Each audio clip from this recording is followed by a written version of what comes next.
Igisirikare ca Zambia camaze gutera igihugu ca Kongo, ndavuga RDC, Republika ya Demokrasi ya Kongo. Iki kikaba kigaragara mu mice ibiri canke mu marokarite abiri ariho Mulilo na Moba. Aha ni mu ntara nziza ya Tanganyika. Aha uwo babwira ko igihugu ca Kongo RDC havuyemo urubibe gusa gihana n'igihugu caho ciza c'u Burundi, izindi mbibe zose canke ibindi bihugu vyose vyaramaze kukivogera. Hari abantu bazakambarira Fleury Patriote, burya ntiwihenze igihugu c'u Burundi coco ntikimo burasirazuba bwa Kongo. Aha nagomba ndabibutse ko igihugu c'u Burundi canke igisirikare c'u Burundi kugira kije mu burasirazuba bwa Kongo, ibi byabaye ku bushake canke ku nyota igihugu ca Kongo. Ibi vyatumwe n'umukuru w'igihugu Son Excellence Felix Chilombo Faci Beto canke Kinshasa nkuko twobivuga, umuji mukuru wa Kongo. Habayeho ugushaka igihugu c'u Burundi nticagiye kigiye gutera, nticagiye kigiye kwigaruriza ivyo bita ngo akarimbi k'abakoroni. Igihugu c'u Burundi ncinjiye kigiye mu butare n'agataka. Igihugu c'u Burundi ntamvo nimwe y'ivya politike canke y'ivyo bwigenge bw'igihugu yagiye zagiye zikurikira. Ariko igihugu c'u Rwanda mu burasirazuba bwa Kongo, mu bwinjiriro bw'umuji wa Kamanyora hariya mu burasirazuba bwa Kongo, igihugu c'u Rwanda carinjiyeyo mu mazina abiri. Carinjiye mu mazina rya M23, cinjirayo ubwacu nk'igisirikare ca RDF nk'igihugu c'u Rwanda, nkuko Paul Kagame yarangije avyiyemerera abicishije mu muserukizi w'igihugu c'u Rwanda hari muri Leta Zunze Ubumwe za Amerika. Paul Kagame mu nyuma akavyivugira biva mu kanwa kiwe ko ari systeme yabo canke uburyo bwabo bwo kwikingira kumva uko bafise ubwoba ko FDLR yosubira kutera igihugu c'u Rwanda. Tuva aho Kongo RDC ihana canke hanamiye n'igihugu c'u Rwanda, tuduga gato mu ntara nziza ya Ituri, ahabarizwa umuguverineri buramatare wa gisirikare ari we Lieutenant Ruboya John. Ndababwire ko igihugu ca Uganda EPDF, igisirikare ca Uganda camaze kwinjirayo, naco nyene kivuga ko kigiye kurondera abaroberi bitwa ADF canke ISCARP, ni SAP, ni Rebellion Islamique ifatiye ku idini rya Islam. Ni babandi bamaze iminsi canke amakuru yo muri Ituri bama mubona baturira, baheruka guturira inganzo y'abashinwa, bica abashinwa, bica abakongomani, bica abasirikare bagera ku ndwi, abasivile 17 n'ibindi vyinshi ko twagiye turabashikiriza mu makuru yo ku mirongo y'urugamba. Tubandanya, igisirikare ca Centrafrique naco nyene kirakorera mu gace kitwa Ba-Iwele hariya nyene ni muri Kongo muri RDC. Havuye Centrafrique, ico n'ikindi gihugu camaze kwinjira. U Rwanda rwarinjiye, Uganda yarinjiye, Centrafrique yarinjiye. Nagomba babwire ko n'igihugu ca Sudani y'Epfo cinjiye, aho naco gikorera ibikorwa vya gisirikare canke incursion yayo yabereye ahitwa muri Iwele canke Iwele, biravana ariko mu gifaransa hashi ntikundwa gusomwa, ni nkuko bavuga ati eho, ntibavuga les zero, hari hashi ntibayisoma. Rero Sud Sudan yinjiye ahitwa Iwele, hanyuma Centrafrique yinjira ahitwa Ba-Iwele. Cane cane Centrafrique ngikorana n'amakambi y'impunzi. Zambia nayo yarayinjiye mu ntara ya Tanganyika, ahitwa Mulilo na Moba. Nakije kamera rero kugira turabire hamwe impungenge canke abadatahura bino bintu vyifashe gute, mbega Kongo ibibonamwo iki canke kubera iki itaragira reaction.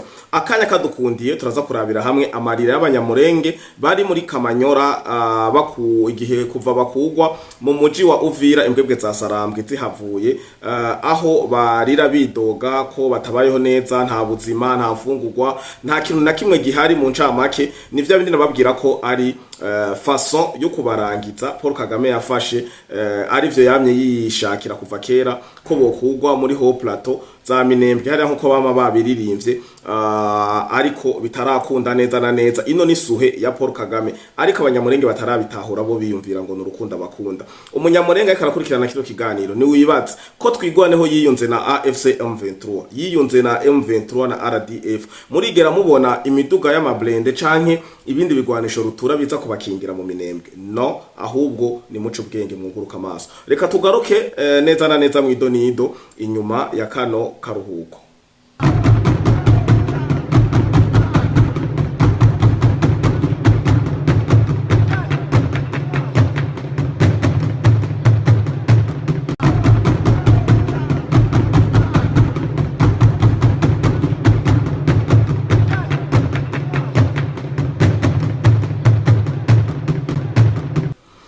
ndabahaye ikaze nongera ndabaramutsa mwiriwe na mwaramutse bakunzi ba Flow Podcast TV umumwe wese aho aherereye ndizera ko muguwe neza mu vyanyu no mu banyu namagara amafaranga ubumwe n'iterambere mu miryango yacu no mu miryango yanyu ntesiba gukengurukira abasanzwe badukurikirana bari mu gihugu caho ciza cy'u Burundi mu karere ka Yase Afrika Asia Amerika Oceania Madagascar mu Burayi eka mu mfuruka zine zisi ndabakengurukira nongera ndabeha ikaze muri ano makuru n'ubusesanguzi bwo kuri uno munsi nigenekerezo rya 30 turangiza ukwezi kwa kane umwaka no 2026 amakuru ariko arakwiragira nuko igisirikare ca Zambia camaze kwigarurira uduce tubiri twa Mulilo na Moba ni mu ntara nziza ya Tanganyika abahahamutse canke abatabinezererewe ni benshi cane na jewe sindimwo kuko igihugu ca RDC kiriko kirijajara mbere abenshi kumbure n'agashavu canke n'impanuro bagira ko bavuga ati igihugu ca Kongo ndavuga RDC ngo kirakwiye umuntu akiyobora canke akirongora w'umusirikare ngo kuko ibiriko birakogwa birasaba ko habamwe n'inguvu za gisirikare rero abasirikare ba Zambia bagaragaye biciye muri raporo itangwa n'abashinga amateka n'abakenguza amateka aho bavuga ko abasirikare ba Zambia babarizwa kuri ubwo butaka bwa Kongo muri utwo duce twa Mulilo na Moba ariko bino ugiye uracukumbura kuko ni kenshi nama nababwiye ko nashoboye kuzana inkuru itagira fact canke itagira ifatiro aya makuru mwagiye murayumva ariko nje kurekeresa canke gutanga umuco mwinshi cyane canke gutahuza gusumba kumbure urashoboye kuba mwavyumvise babica kwisonga ariko nagomba nababwire ko kuno kwinjirirwa kw'igihugu ca Kongo bivuye kuri Zambia si bishasha nivyo byatanzwe na raporo y'abashinga amateka kandi ino raporo ahantu hari point d'interrogation buri gihe hose bimenyekanye ko abasirikare ba Zambia binjiye ku butaka bwa Kongo vyama bitangwa canke yama ari ibintu bita gap canke uruhengeri intoboro inabashinga amateka iricara igakorana ikiregeranya ngo raporo kubijanye n'umutekano hanyuma iyo raporo igacisoka igacigenda kuri RFI vyama bisohokera ku kinyamakuru citwa RFI igaciha Jeune Afrique sanzwe ikorera muri Congo Brazzaville rero ibi kwanza urashoboye kuvyumvira ko kubera iki iyi namashinga amateka ikoranye ikiriga ku kibazo cy'umutekano muri Congo misi yose amaro fuite canke foye bakavuga ngo RFI yaronse mu nzira imwe canke yindi raporo ibiri muri raporo y'abashinga amateka kubijanye n'umutekano muri Kongo itarana sohoka iyo raporo nubu niko vyagenze bagiye kubironka ari uko inamashinga amateka iri kiricara yiga ikibazo cy'umutekano mu gihugu ca Kongo muri rusangi RFI birabironse ikibironka ibi bikubise Jeune Afrique baca baramamaza nivyo abasirikare ba Zambia bari ku butaka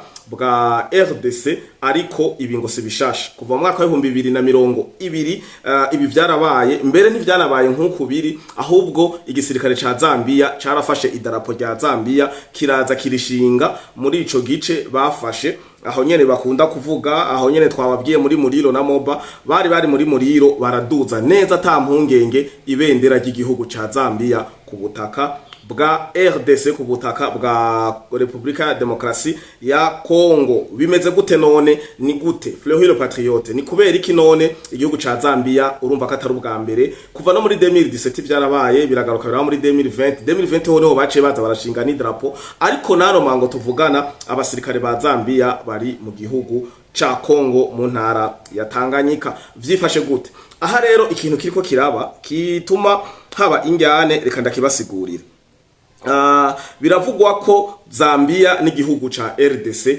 bari agace bama bashwanira kandi bashwaniye ngo kuva kera kuva zino ntwaro zabo za gikoroni ni bavyita ngo litige frontalier persistant et des questions de souveraineté territoriale urumva ni kibazo gisanzwe gihari kandi kimaze igihe kininiya kuva ku ntwaro z'abakoroni abakoroni barekuye bino bihugu vyacu hari ukuntu nyene imipaka n'ibindi vyinshi igihugu gikomeye gisumba ikindi ico gihe cari yegerereza kumbure canke abakoroni bakagenda baciye imipaka nkuko bitari bikenewe.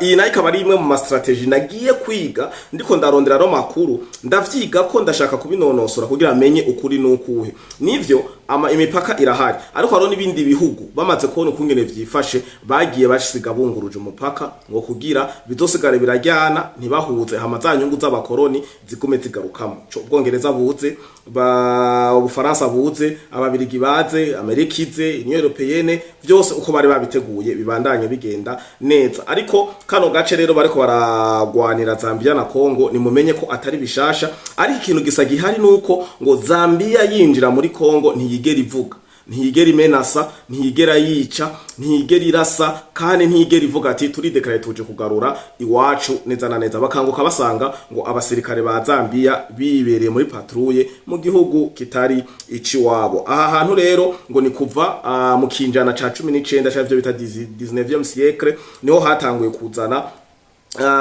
intambamye cyane. Ndababwira ko aha hari delimitation, bavyita ngo ni delimitation coloniale de la fin du 19e siècle entre les empires britanniques pour la Zambie et l'empire belge pour la RDC. Murumva ko Zambia yakolonijwe n'abongereza, hanyuma Congo ibakolonize n'ababirigi. Rero hariho injyane zijanye n'imipaka canke n'uburere bapfa. Ico nico catumye Zambia misi yose yinjiye ari uko yinjira hariya mu burasirazuba bwa Congo. Ariko nkuko naye babwiye mu ntangamarara naganda babwire ko igisirikare ca Sudani hariya ni nyene ku mupaka uhuza Congo na Sudani, naco nyene kirabaritwa ku mupaka wa Congo, kirabazwa mu gihugu ca RDC murambabarira, aho bo bavuga ngo bagiye l'armée sud-soudanaise fait des incursions dans les Hauts-Uele. Nabo nyene bari ahitwa Hauts-Uele ni muri Congo. Et des milliers de Congolais ont été expulsés d'Angola. Abango n'abasirikare benshi cyane gose ba Congo barirukanywe mu gihugu ca Angola. Murumva ko Sud Sudan nayo nyene niyiri. Aha niho rero hacagaruka za mpungenge zo kwiyumvira eske no mugambi wa balkanisation ni technique, kuko benshi baravuga ko ngo ntibanavuga kwanza ku ruhande rwanje nk'umusesanguzi ndazi neza ko Congo ibaniye Congo Brazzaville ya Sassou Nguesso ibanye nabi na RDC, kandi Sassou Nguesso na Kagame ni umuntu n'ururagwiwe. Birashoboka rero ko ari strategy ziriko zirakenyurwa kugira baperturbe Congo mu nzira zose, hanyuma bayigabanganure nkuko babivuga, hanyuma Sud Sudan ifate, Centrafrique ifate, Zambia ifate, Uganda ifate, no Rwanda rufate. Nico gituma gutera Uvira batariko barabihagarika na gatoyi, kuko niyo projet. Umva hamwe AFC M23 yogira amahirwe igafata gushika muri Uvira, hanyuma Zambia icizirasa Tanganyika ize bace bahuriza hamwe, kuko intara zitandatu narazi basomeye za Goma, Bukavu, Tanganyika, Kalemi n'ahandi agenda atandukanye, bashaka kuko bafata bateranye province zitandatu kugira bace bafate murantunga amavire imiji mikuru itandatu ya Kivu y'epfo na Kivu ya ruguru, kugira Paul Kagame ako gaca bagafasha. Murumva Sud Sudan nayo nyene yegeranirije ko Uganda, Centrafrique na Zambia, Congo izobisa n'irangi, hama bace bayigabangura uko bagomba, ibe balkanisation ibaye. Rero nico gituma dufata kano kajyo tukabwira abarundi basanzwe bavugana ijana kwijana canke mu bunzira iri direct na n'indongozi za gisirikare ca Congo, kubabwira ko ibi mikino kuguma bayaga basubira barahawe faveur. Nta muntu numwe mwisi kuva kuri je mu civile gushika ku basirikare bisi, ndavuga za Amerika, Uburusiya, Ubushinwa, hehe n'ibihugu byose rutura ku isi biratko Congo yatewe.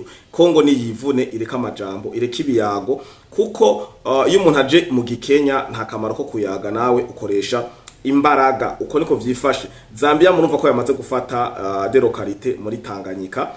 Centrafrique nayo nyene ikabikorera mu vyitwa ba Iwele, cane ngo ikorana ikoda kwinjirira no guhungabanya ibigo vy'impunzi hariya muri ba Iwele. Murumva ko ikintu kitoroshe cyane. Mu 2020 nababwiye ko Zambia yigeze kubikora, iraduza ni drapo, hanyuma Congo yatatse canke yitabaje igisirikare ca SADC, hama birangira batanze itangazo ko basohotse. Ariko hamwe n'ivyo ngo iki gisirikare ca Zambia ngo coba kimaze umwanya utari muto hariya muri province ya Tanganyika muri utwo duce twa Moba na Muriro. Nuko biri hariya ku mirongo y'urugamba niko novuga. Baravuga ko igihugu ca Congo au nord à la frontière centrafricaine hariya hejuru aho gihana n'umupaka na Centrafrica, des milices Seleka et Anti-Balaka opèrent dans le camp de réfugiés. Ngene ko ndababwira ngo hariya ku mupaka aho igihugu ca RDC gihana umupaka na Centrafrique, abasirikare canke ibiroberi canke imigwi twaje ibigwanisho iri mu bwo yitwa Seleka hamwe na Anti-Balaka bagwanya mu buryo bumwe canke bundi ngo bakorera mu makambi y'impunzi ya Ba Iwele hamwe nababwira muri Ba Iwele. Hanyuma l'armée sud-soudanaise mène des incursions à Faraj. Urumva bobo mu bari mu gace kitwa Faraj hariya dans le Haut Iwele. Murumva ko nabo nyene bangari muri Ba Iwele abandi bari muri Haut Iwele à la recherche de Robert de la SFA. Nabo ngo bagenda binjiyeyo bakurikira ngo ikiroberi citwa SFA. Urumva ko Kongo irakwiye kurondera bije niniya no kuri gafumigira clôture canke yes byembo navyiza bogira uruhome urukuta nibagira igikuta kire electrique c'umuyaga nkuba nibagira igikuta c'amatafari ariko kano kajagari kagahagarara rimwe na rimwe. Hama muri West à l'Ouest en fait ko amakuru twacukumbo yavuga avec la République du Congo voisine des différents persistent autour des îles et des îlots. Aba nabo ngo bamari mu ntambara bapfa utuzi ni nzinga canke yes des îlots de fleuve Congo et de la rivière Ubangi bagapfa n'ururuzi rwitwa Ubangi notamment dans le territoire de Libenge. Urumva Congo ni nini kandi Kongo iri mu butare, Kongo hose no butare. Rero ko bino bihugu biguma vyitwaza hajya hari wacu ukuna kuriya ni bintu bisobanutse cyane. Umwe wese yinjira avuga ikimujanyeyo, ariko turakengurukira cyane nkuko ino raporo nyene canka twagiye turacukumbura ano makuru ata kintu kibi na kimwe bavuga ku gihugu cyacu ciza c'u Burundi. Iki cambere coco ndagikengurutse kandi ndakengurukiye na leta y'u Burundi kuko nta na hamwe irigera igaragara kuva ku cami canke kuri Republika ya mbere gushika kuri Republika ihari ubu bagaragaza ko Uburundi bwateye igihugu kanaka, Uburundi bwinjira kuvyonga igihugu kanaka canke ngo buje kurondera inyungu kanaka mu gihugu c'abandi. Igihugu c'u Burundi mu karere ka Yase ni igihugu c'ikigabo naje ubwanje ndavyemeza nkuko nama nabivuze, nta nduru nta mishamirano tujya ikiremve tucira sheko. Uko niko vyifashe ku makuru ariko aravugwa ko Zambia yateye igihugu ca Congo subwa mbere bibaye 2017-2020 byarabaye bikarangira bavuganye bikarangira abasirikare basohotse kumva zuko ari impungenge ko ari Paul Kagame ca igihugu c'u Rwanda co bacace muri Zambia ni entre guillemets birashoboka kuko projet ya Empire Hima canke balkanisation ko yama yavuzwe iracabandanya kandi Paul Kagame adashizemwo umwuka utamuvuyemwo. Museveni ariko kuko abo nibo mapio nibo ba za dame vya bindi dukunda kuvuga yinjiye damu gacushaka agapyo ka kabiri gacusanga pyo irataruka ikavanga ikajya hariya. Aba bagabo babiri nibo bagisibije no basibika bateje uruhagarara ruke mu rushengero. Aba bagabo nibo bateje umutekano muke hano mu karere ka EAC eka no muri les pays de Grand Lac ibihugu vy'ibiyaga bigari. Uko niko biri rero amakuru hari nuko Zambia yinjiye nivyo muri ico gihande muri ubwo muri izo territoire zibiri za Muriro na Moba ni muri province ya Tanganyika. Tubakengurukire tubashimira nongera ngira ko nsaba imbabazi murabona ndimwo nubundi kwa rukwibanabana kugira tuvugane turangize ko no kwezi kwa kane tubonanye parce que ibintu ntivyoroshe cyane umuruho n'utundi tuntu nyene tw'intege nke z'umubiri ntiduhengeshanya kandi dusezerana. Arabakunda kuvuga ngo ivyuma ntibisezerana n'umubiri ntusezerana. Urajya mukomeye ukavyuka uri umunyantege nke canke uremvye ni muri ivyo bibiri. Ariko ndashimira Imana ko uko biri kose naho ndi convalescent nagaragaye hano nkuko mubibona, ariko kwari kugira turangize kuno kwezi kwa kane tubonanye. Nimwabona ntagarutse mu buryo bw'ikiganiro kuri no tariki ya 30 irangiza ukwezi kwa kane, tuzosubira mu kwa gatanu itariki imwe, ngira ko mvuga umunsi mukuru mwiza w'itariki imwe ku Barundi canke mu bindi bihugu byose bisanzwe bihimbaza iyo tariki. Ni umunsi mukuru w'abakozi n'abakoresha. Rero ndaho bifurije, ariko akanya n'amagara ni yankundira turagaruka mu buryo bumwe canke ubundi mu makuru y'imigwano canke mu makuru ariko arakwiragizwa agenda araca kwisi higa no hino. Mwarahezagiwe, ndabibutsa ko nta Flow Podcast TV atamwebwe. Ciao ciao.